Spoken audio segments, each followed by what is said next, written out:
When you hear the word success, what comes to your mind? Is it the sound of a luxury car pulling into a private driveway? Is it the feeling of your child's arms around your neck at the end of a long day? Or maybe it's waking up each morning with a quiet smile, knowing you're doing something you truly love. Whatever your answer is, I want you to hold it close, because today I'll tell you a story. Actually, two stories. About two very different men, two very different lives, and one question that might change how you define your own success. This is Caleb. Caleb didn't come from much. He grew up in a small, crumbling house tucked behind a gas station on the edge of town. His parents were there, physically, but not really. They worked late, drank more than they talked, and rarely looked up from their own troubles long enough to see the quiet boy at the dinner table. Most nights Caleb ate alone. Most mornings he dressed himself for school in silence. He wasn't angry, just invisible. At first he asked the questions most kids in pain ask. Did I do something wrong?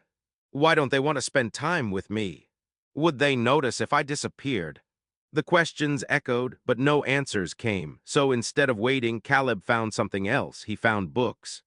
Every day after school, he would walk straight past his house and into the old town library. No one asked questions there. No one expected anything. Just shelves of stories and a librarian who knew not to interrupt a boy who needed to disappear for a while. Caleb fell in love with adventure, with mythology, with distant lands where heroes rose from hardship and shaped the world. He devoured tales of courage, strategy, power, of kings and commanders, of people who took life by the reins and said, I will not be small.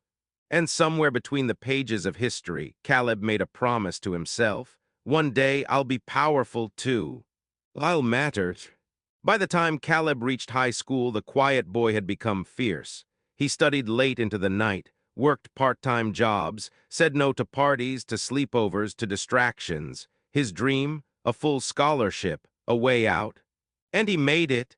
Caleb earned a full ride to a top university and chose law as his path.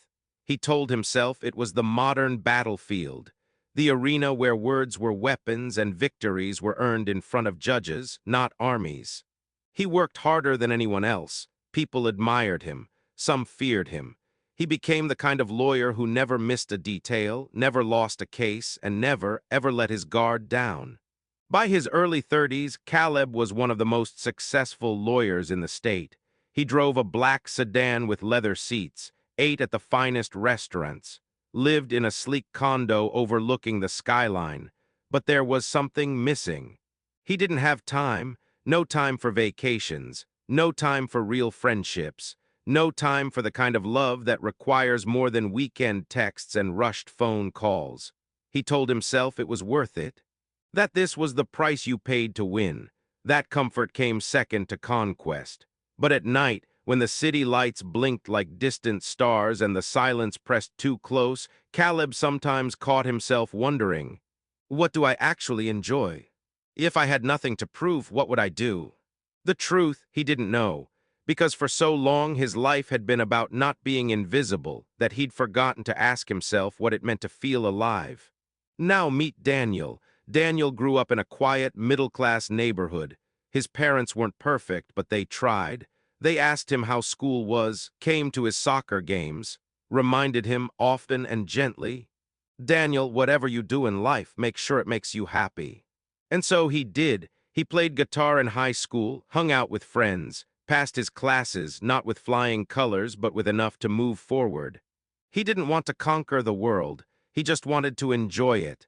Daniel didn't chase scholarships. He applied to a few colleges nearby, picked one that felt friendly, and wandered a bit before choosing a major, creative writing.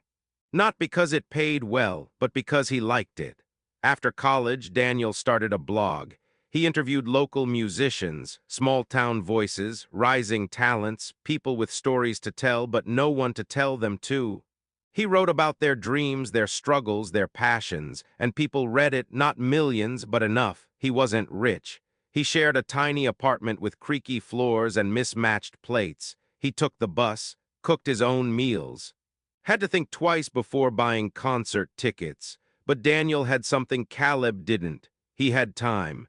He had time to laugh, time to sit in parks with friends, time to fall in love with someone who didn't care about status, only soul. And at the end of each day, he went to bed with a full heart, even if his wallet wasn't. Now I'll ask you, which one of them is successful? The man who rose from hardship, who built himself from the ground up, who conquered his field and became someone powerful?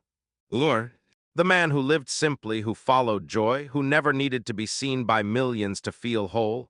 Maybe your answer came quickly. Maybe you hesitated, and that's the point. We all carry a quiet definition of success inside us, built from childhood, shaped by family, culture, fear, and hope. But here's the truth that matters. Success isn't one thing. It never was. And the most dangerous thing we can do is believe that someone else's definition should be ours. There's something strange that happens when we hear about someone else's success. If it looks different from our own, we start to feel uneasy.